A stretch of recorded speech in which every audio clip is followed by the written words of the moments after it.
Welcome to the Trauma Survivorhood podcast. I'm your host, Sarah Miley, an IFS-informed certified trauma recovery coach. This show features interviews from survivors all over the world as they share their impactful story of thriving in their post-traumatic growth. We explore resources, tools, and coping skills to support the trauma survivor community. Enjoy. Before we dive into today's interview, I just wanted to let you know about the upcoming workshop. The new one is going to be June 20th at 7 p.m. Eastern Standard Time. Still only $15 per person. Link is going to be below for you to sign up and register and grab your spot today. June's workshop is going to be about navigating difficult relationships. So obviously the screen behind me is super fake, but super beautiful because it's summertime and it's hot. This is where things heat up with a lot of family get-togethers, a lot of friend get-togethers, barbecues, tons of weddings. We just navigated through, for some, a very difficult Mother's Day, and some of you are already starting to dread the Father's Day that's coming around the corner as well. There's so many holidays. There's so many 3-day weekends here in the United States over the summertime break. Those barbecues, those backyard heated arguments that can happen, the dysfunction and the chaos that happens when a dysfunctional family gets together, right? Am I right? Holidays, weddings, funerals, babies being born, birthday parties. It can obviously be a very chaotic and distressing situation. And so I wanted to design a workshop where we can come together and learn some skills, not only these outward skills that are super helpful, like boundaries and protective techniques that are helpful when you're dealing with toxic or traumatic people in your life, where you maybe even have to see them, bump into them, maybe someone that you're no contact or low contact with, but also the internal mechanisms that are super helpful. So it's going to be hot outside, but you can stay inside in your body, being calm, cool, and regulated. So we're going to talk about that at June 20th workshop. I look forward to seeing you there. Sign up below. Welcome back to the Trauma Survivorhood podcast. I'm your host, Sarah Miley. I'm an IFS-informed trauma recovery coach, and I have with us today Dennis DJ Quinn. And Dennis is an author from Washington. He is the second oldest of 9 children raised in Montana. He's recently retired from a career in real estate, and prior to that, he was a flight attendant for Northwest Airlines. He recently published Stick Figures, A Big Brother Remembers. This book is a memoir of his match with Mike, a 7-year-old Seattle boy with disabilities in the Big Brothers Big Sister program. The memoir follows a unique 13-year journey that they shared together. It celebrates the joy and fun that they had during the early parts of the match. And then when mental illness manifested itself in Mike as he hit puberty, their paths started taking unexpected and frightening turns. He currently assists with the mentor programs in the Pierce County Juvenile Court System. He is married and a full-time dad to a couple of spoiled rescue dogs.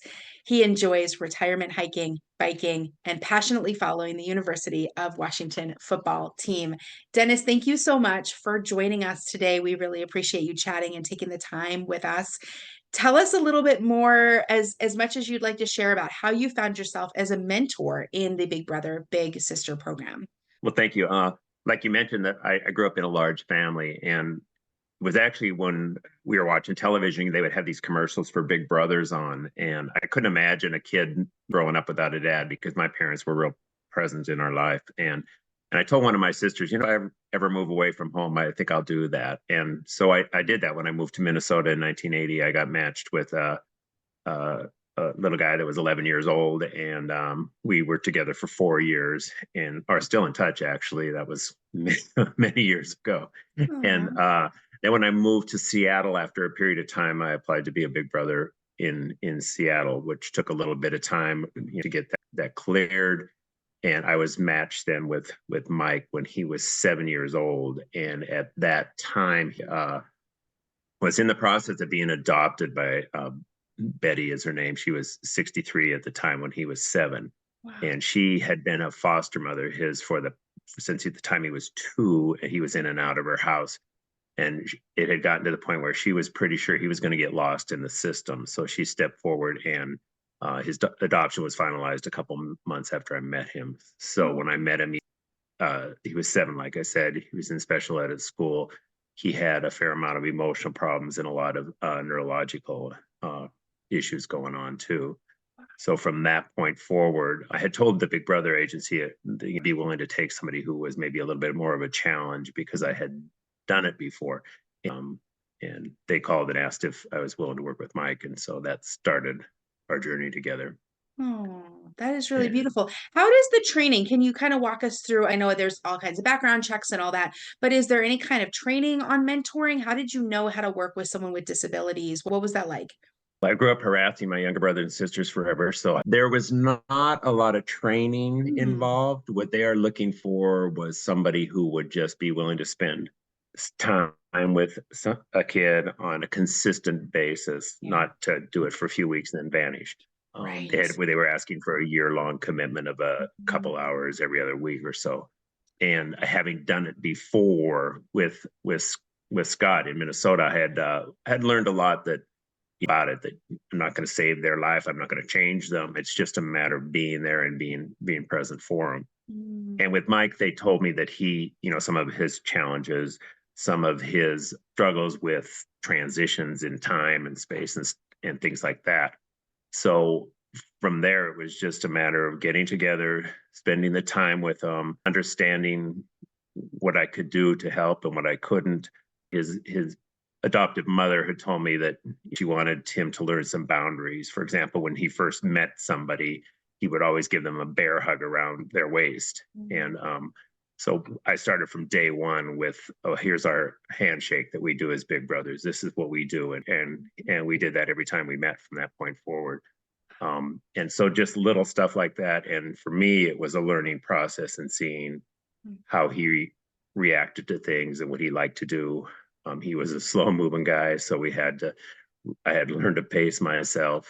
The first time we were out, we were playing basketball, and the basketball slipped through his hands and hit him in the face, and his reaction was real severe. mm, I could tell that this was not just the basketball hit me in the face, this was triggering something else. yeah. So I learned to be really cautious with him. I learned just from what I observed, and I really try to keep it at his pace, and his speech was a huge problem too. His speech was, he had a horrible disconnection between his mind and his mouth to get it out. And so that was a process of being patient, listening to that. Mm, And we would go out, I'd have him uh, order his own food or whatever, and people would stare at him, but he gradually made progress with that. mm, One time he broke down and started crying because of the speech was so bad. And I mm, pulled a car over and spoke with him and told him the story that I had been in speech therapy when I was in second grade, and I hated it, and I was so embarrassed about it. I never told my brothers and sisters I was going, and just kind of and he was really surprised at that. And I showed him how I used to make the S sounds and that. And by the end of it, he was laughing. And I seemed to notice a shift from that point forward, that I didn't ever see a real traumatic response to his speech problems before. It was just encourage him, keep going. It will get better. And I told him I have to still remind myself sometimes when I'm talking, watch how I pronounce things and that. So little things like that. And it was just a process of slow but sure. His adoptive mother was fabulously supportive. And yeah, so that's what we did.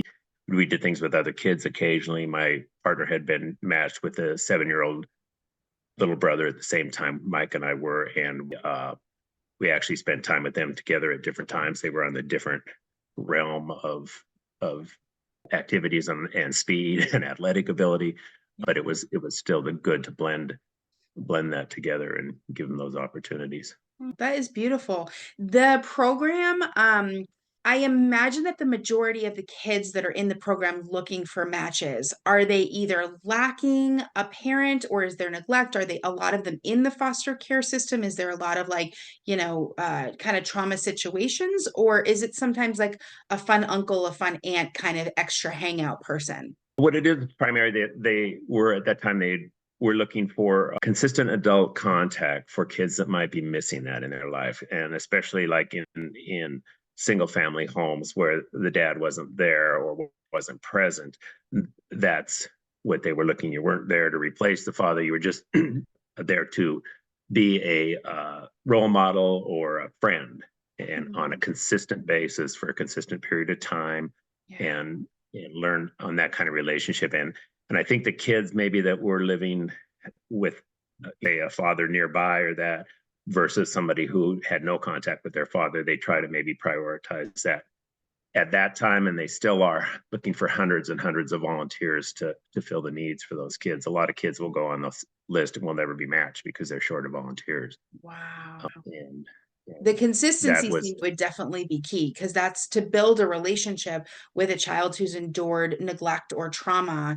It's so hard to build those relationships, right? And so I right. imagine some of the bigger work isn't even all the way able to be done relationally until you've been with the kid for a significant amount of time. Right. So I love that that's a really important part of it, is consistency, because that would just re-traumatize the child again. So is it abnormal that you were with Mike for so long, for this big span?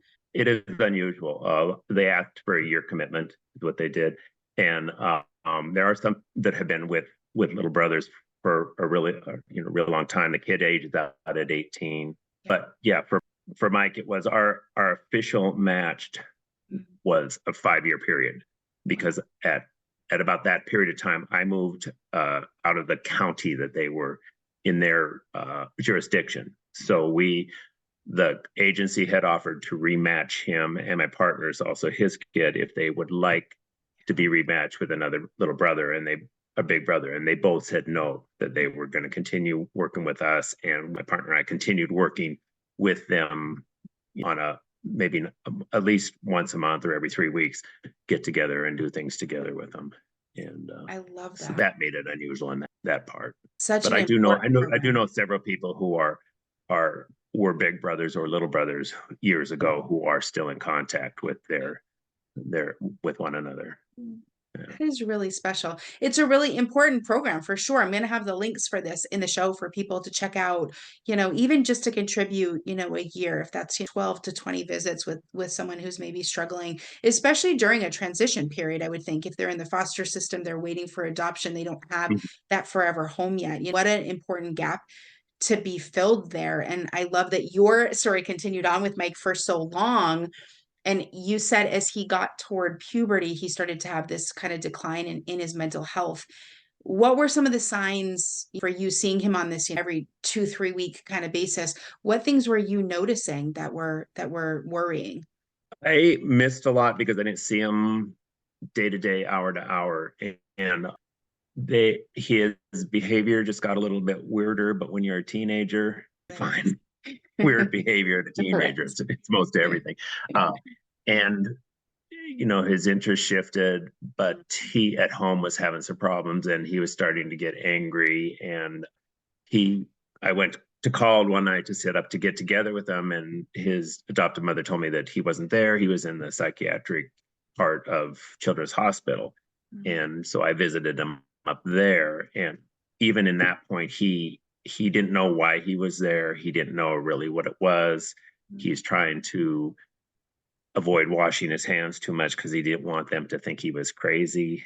And from that point forward, his behavior just would take all these weird twists. And he ended up threatening Betty at one point, and her great grandson was in the house as an infant, and that at that point it was no longer safe for him to live with her. That then turned into bouncing in and out of group homes and running away, and tried to put him into a foster home and run away and living on the streets for a week or stuff. So at that point, things were getting real out of control. And the big fixation he got at teenagers, we saw the movie Titanic together, and he was so fixated on that film. It for about 2 years consumed every minute of our time together, and you could not shift him off that boat. And it was kind of a good symbol for where he was. He was on the Titanic, and it was out of his control.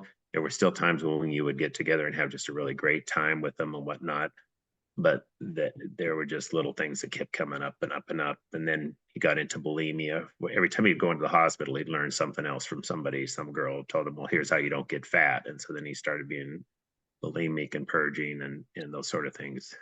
And Wow. it finally got to the point where he would run off, and finding housing for him was incredibly difficult. And then they would place him somewhere and something would happen, or he would do something that would get him removed from that. And so it was following him around from place to place. Wow. And in that point, then I was questioning more and more, what am I doing? Am I wasting my time here? What's up for him? Yeah. That it was just a, a struggle, but I kept believing that I had made a commitment to him and that he had less and less. There was nobody in his biological family. There was his adopted family was still really great with him, but it just maintained that consistency to let him know that somebody's there. Whatever you're going through here, I'm there. I'm not going to come looking for you when you run around, run away, but I'm there for you. If you want to call me, we'll meet up or whatever. And so that my role shifted there, and Yeah. in me, it led a lot of questioning. Can you talk more about his needs are growing? He's moving and shifting around so much. And there's all of this, psychiatric stuff that's happening along with it and threatening behavior. How did your role and your relationship, I imagine both of them changed? It did. It would be a lot of times I'd have to find where he was moved to next, but it wasn't going out to sporting events. It wasn't when he was in the group homes and that we would still get together. A lot of times we would walk, and he would be very open about what he was doing in certain realms. He one time ran away from when he was on his way to a karate class with a foster father and ran away and was missing for 3 days until they finally somebody at a store called the police and said he was there, and he was wearing his karate outfit, and where he had spent the 3 days was walking around the University of Washington. And he was telling me that we used to go through there and go play games at certain places and go to football games. And I said, well, what were you doing there? And he said, I was just blending in. How many 250-pound ninjas are walking around the University of Washington any day? But then he would walk all night because he was afraid to sleep. And for me, it was just this whole realm of, okay, there's very little I can do here, but I can show up. And I would take him to movies and stuff, and we would talk a little bit, but it was just try to reassure him that, hey, love you, and played a lot of chess. Started playing more chess in the psychiatric hospitals when he was hospitalized there. It was chess all the time, and usually he would beat me in chess, trying as hard as I could, and he would beat me. But on the flip side, he wouldn't take a bath because he was afraid too much water was going to hurt him. He was walked onto a bridge one time to jump off. And so then the group home's answer to that was, we'll keep him off a shoe. We won't let him wear shoes to try to keep him from running away. And I got to the understanding that when he ran away and lived on the streets for a while and we found him and brought him back, he was definitely intent on doing that again, that he had found a freedom. He had found a place where he fit in, where he could be himself, just under that radar of people paying much attention. And it was real difficult. And group homes are oftentimes overwhelmed with the amount of kids involved. There's never enough foster homes for the foster kids that are out there. There's never enough adoptive homes. So everyone's just at the brink of everyone. Like, I think you're really exhibiting that everyone can do their small part. It doesn't mean you can fix everyone. You couldn't even technically fix the one child, but that consistency in showing up and being committed to him probably made the largest difference that you could have ever made in his life. Just those small little, almost like you being, I'm thinking of the meditative phrase of having a touch tree, right? Like you kind of being his touch tree. When he kind of got lost, he could still come back and he could still, there's Dennis. I can still touch Dennis. And that was probably very comforting for him when he was obviously seeking and searching something to run to, where was he running away to? So I love that you really stuck with it, even though your role was changing and you were questioning, is this even helpful? What should I even be doing this? I think sticking with him was really beautiful on your part. I love that. I can imagine that this created a lot of, trauma for you. Just you loved this kid so much, and there wasn't a whole lot that you could do except for be there. What was that like for you personally? Was there a lot of fear? Did you find yourself trying to fix? What was this doing to you internally? It was causing turbulence, and every time I'd go to see him, I didn't know what I was going to see when that elevator door opened on the ward. He was in locked wards for the last 2.5 years. And I'd learn to pray and just say, okay, let this be good for Mike today, whatever happens. And so there was a lot of that. And at times I would at times I would go in there and I'd really enjoy it. Other times I would go in and within a few minutes I was ready. You'd play a few games of chess, and usually lasted around 2 hours. But every time I would go out of there, I'd be a mixed bag of feelings. Sometimes I'd be extremely sad. Sometimes, okay, that was good. Sometimes I didn't know what it was. Sometimes I'd get in my car and cry before I even drove out of the parking lot. My support in that was having some friends, one who was a social worker in an emergency room who I could talk to about this stuff. My partner also, who knew Mike well because we had done something together often, and my partner Joe would be like, he could hurt himself, he could hurt somebody else, right. And I lived a little bit in denial that no, he wasn't going to do that.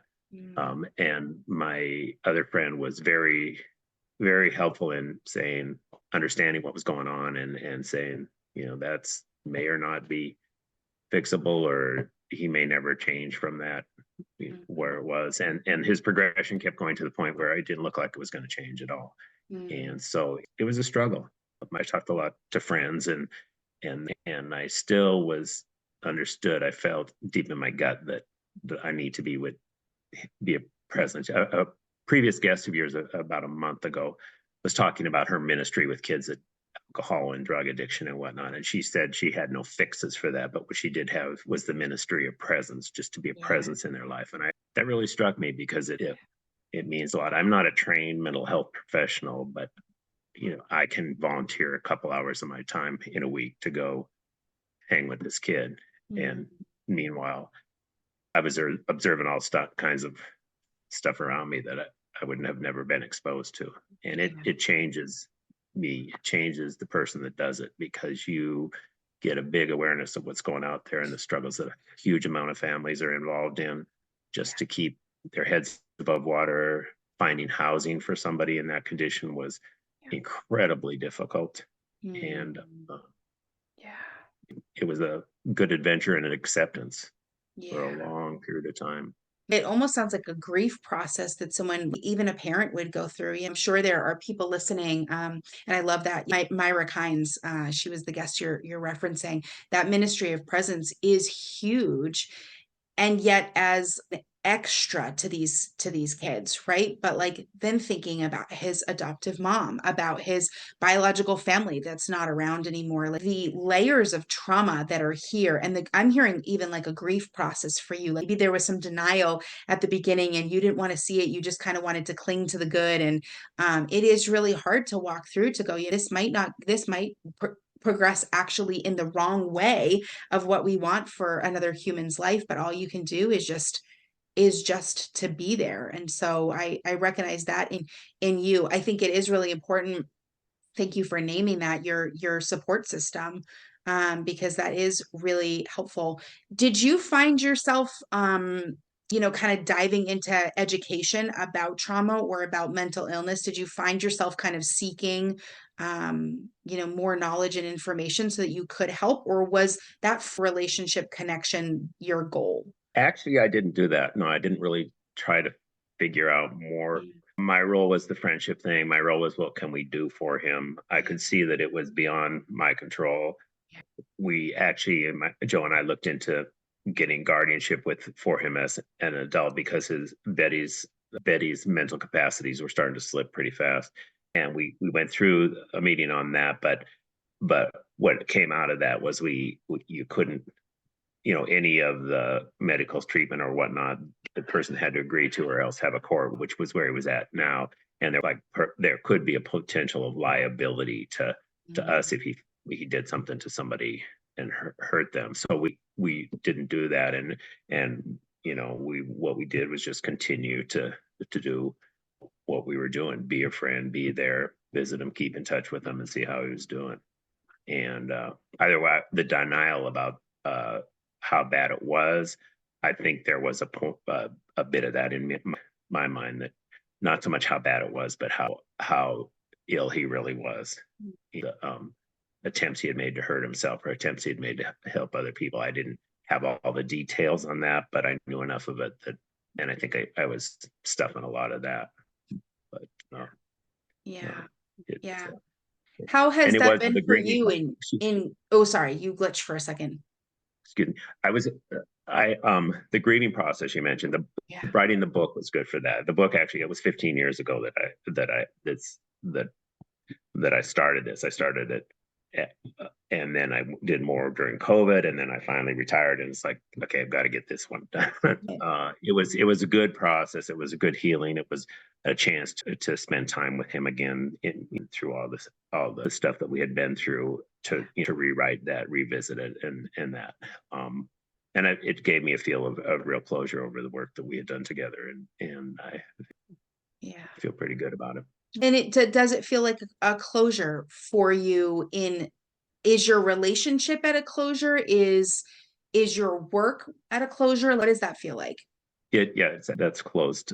What it has helped me with, though, it has given me closure around that, and it has helped me with the awareness of seeing him. I have a few friends here that are mentally challenged, or just some disabilities and whatnot, and I realize how hard it is, how much support goes into them behind the scenes so they can live independently. And so Yeah. I'm involved in helping those kids out. Mm. Um, a lot of the work I do at the juvenile thing is around drug and alcohol use, Yeah.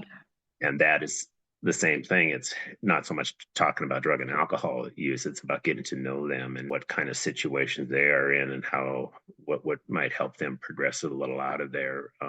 Whether it's encouraging them to write, or just talking to them about what it is that has gone on in their life. And there's no intent that you're going to fix it, but Yeah. it's helpful. Mm. And it makes me appreciate. With the juvenile program that you're working with now, is that like a one-to-one kind of mentor thing? Is it like a group process? How is that looking for you? It's a group process that has kind of evolved into a one-to-one, because they occasionally they had a big riot in one of their units in May, and so it has become real restrictive. But Mm. ultimately, it comes down to trying to make somewhat of a connection and say, here's where you can get some help down the line when you or a friend finally hit the point where you realize that this is having a bigger impact on my life. At age 15, 16, and surrounded by gangs, it's highly unlikely many of them will do that right now. It may have, but just to let them know down the line that, hey, this is where you can find some help. And if you can talk to them about what interests them in that, sometimes it gives them a click that, hey, there are people that are interested in me, and I do have, like, there's one kid that tells me he writes, and I said, I wrote this book, and now it's, have you written anything? Oh yeah, I wrote a little bit about this, or I'm going to have something next week. So hopefully they can, again, it's kind of the one-to-one thing of kids that are really suffering for, like, do you see your parents? Well, my mother's my co-defendant. There's some stuff, there's challenges that everybody's born with, that Yeah. you're not going to fix them all. So it's Mm. good though. You're building relationships with people that are really in need of a secure relationship Mhm. where they can just be themselves and trust and talk openly and honestly to you and actually feel like they have your attention, even if it's just for an hour or two. That is really huge. So I want to honor and acknowledge the work that you're doing is super important, because in relational Thanks. trauma, especially when you're coming from childhood stuff, or if it's a single family home, a single parent family, or in the foster care system, they have had wounds where people who were supposed to be their caretakers, they were supposed to love them more than anything else, have failed them, for whatever reason, because of the system, because of poverty, because of their own trauma, but it has left them feeling emotionally neglected and not seen and not heard. And you're taking the time to go, I see you, I hear you. Like, I want to build this, and that building relationships is really beautiful. So I thank you for that work. Do not stop doing that. And I'm excited to hear a little bit more about the book. You kind of told us the why of how you got into it all those years ago, and now it's finally here. But who is this book for? Who would this book be helpful for? It would be helpful probably for people who are looking, whether it's to, for some hope, probably looking for people who I think there's a lot of people out there that would like to do something, would like to help somebody or whatnot. It's also, I think, would be helpful to people who are interested in doing mentoring and it doesn't have to start as a mentor. It's the Big Brother program, the Big Sister program is a friend. And it can have a profound effect on somebody's life that you're helping, but it can also have a profound effect on you as a person. That's what I found. That's what I found in writing it.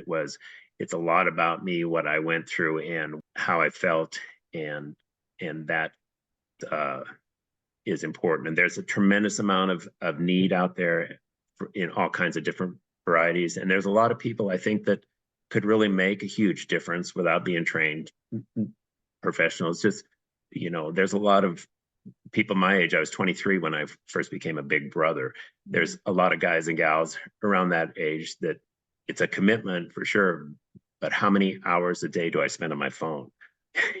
I can donate about 2 hours to a kid every couple of weeks. And then for me, it was a real anchor in my life too. It kept me from having that commitment to that kid in Minnesota, kept me from transferring bases when I was flying all the time or doing all this flitty stuff. It was like every week I knew I had this commitment to take care of and I was going to do it. So that was really, really important. One thing that Mike said to me, and this is kind of a whole piece to me, when we had been together for 5 years for Big Brothers, we went down to Disneyland together as a gift to celebrate, cleared it with his mom, and we went down there. And when we arrived there that night, he had real tough speech problems, but we arrived there that night, he was just so excited and yak. And we got into, I mentioned, I fly on the planes, that's what I do for work. And what would you like to do for work, Mike? And this and that. But then he stopped and he said, all I want to do is to be normal. And it just struck me because with his bundle of challenges, would that ever be possible? Probably not. And I tried to tell him, you are a normal kid, Mike. You like to do things that normal kids like to do. You are normal. And then he said to me, I got a lucky life. He says, I got my mom and I got my dog Jake, and I got my home and I got you. And he goes, I got a lucky life. And it just blew me away that this kid could see that little bit of gratitude for what was going on in his life. And I believe that we all have a lucky life if we take a look around and see what's going on around us. And the more we share that, the better, the luckier we are, because it adds texture to our lives and it helps those folks too. Wow. Beautiful. So that's a real enduring thing I took from that kid is a lucky life. And towards the end, it didn't look like there was anything that lucky about it. My dogs had more freedom than he did, but it was good for me. It changed my whole spiritual outlook on life. It changed how I feel about other people. And hopefully I would offer that people who step up and do that, you'll probably find some of that for yourself. Do it for yourself and see what happens, because there's a lot of need out there. Do it for yourself and see what happens. I love that. Yeah. That sounds like a great place for us to wrap up. Dennis Quinn, thank you so much for joining us today. Please tell people where they can find the memoir and where they can find you and reach out to you. I have a author Facebook page. It's DJ Quinn Author is the page. My website is djquinnauthor.com. And I have the books for sale on there. The books are also available on Amazon. Yeah. And it's a fairly quick read, but it's a unique story. Yeah. And that's what I think anybody that jumps in to do some help or volunteer work, you're going to find your own unique story, which is a pretty neat thing. And so amazing. I appreciate you having me on, and been great to talk to you. Yeah, thank you so much. I appreciate it. I'm going to have that linked below. I'm going to have the book linked below, and also more information where they can find for the Big Sister program. So thank you so much for shedding light on that. And you have a great rest of your day. Thank you. You too. Bye-bye. Take care. Thank you for listening to or watching this episode of the Trauma Survivorhood podcast. Please subscribe, like, share, and follow. For any information that was discussed in this podcast episode, check out the show notes below. Until next time, be well.